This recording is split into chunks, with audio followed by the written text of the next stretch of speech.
Imagine climbing aboard a ship in the middle of the Atlantic Ocean and realizing everyone on it is gone. Not dead, not hiding, gone. The cargo is still there. The crew's belongings are untouched. Food is sitting where it was last prepared. And the ship itself? Still capable of sailing. That was the reality aboard the Mary Celeste in December of 1872. To this day, nobody knows what happened to the people who were on it. And the more investigators looked into the case, the less sense it made. The ship was discovered by another vessel called the Dei Gratia near the Azores Islands. At first, the crew only noticed something strange about the way it moved.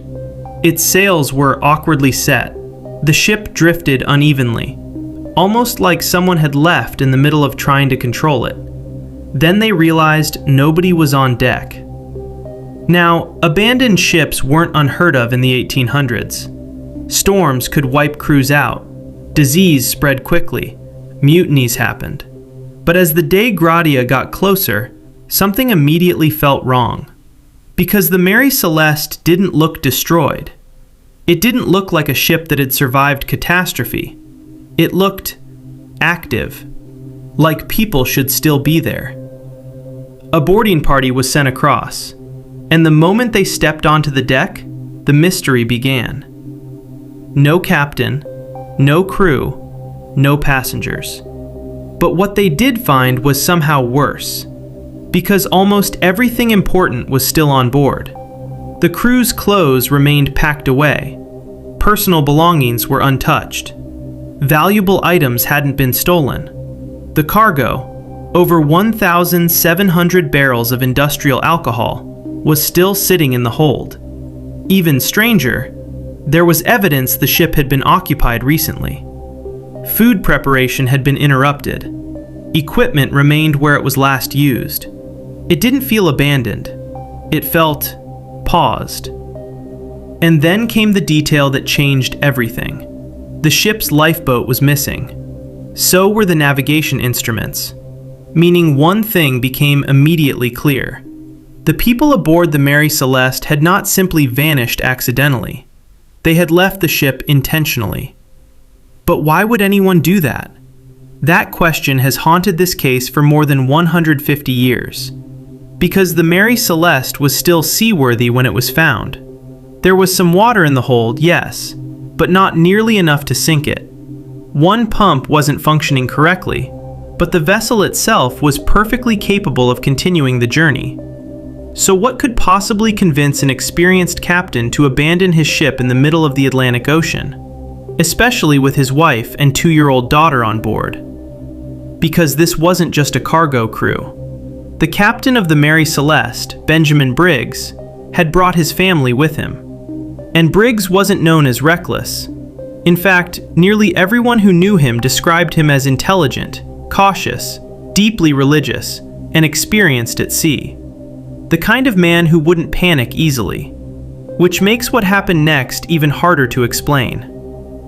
The Mary Celeste had left New York Harbor on November 7, 1872, headed for Genoa, Italy. At first, nothing appeared unusual. The ship passed inspection. The weather was manageable. The crew was experienced. Everything about the voyage looked routine, until it wasn't.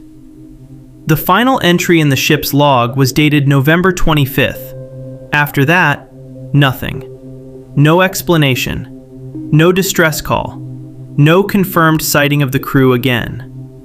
And here's where the mystery starts becoming disturbing instead of merely strange. Because when investigators began studying the scene, every theory seemed to collapse under scrutiny. Piracy was considered first, but pirates don't leave valuables behind. They don't abandon cargo worth money, and they definitely don't leave an undamaged ship drifting freely in the ocean. Then came mutiny. Maybe the crew turned against Briggs, but again, there were no signs of violence anywhere aboard the ship. No blood, no struggle, no damage suggesting conflict. Then investigators focused on the cargo. Industrial alcohol, potentially dangerous if fumes built up below deck.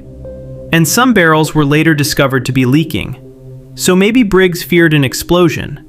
Maybe he ordered everyone temporarily into the lifeboat while the danger passed. That theory sounds reasonable at first, until you realize something important.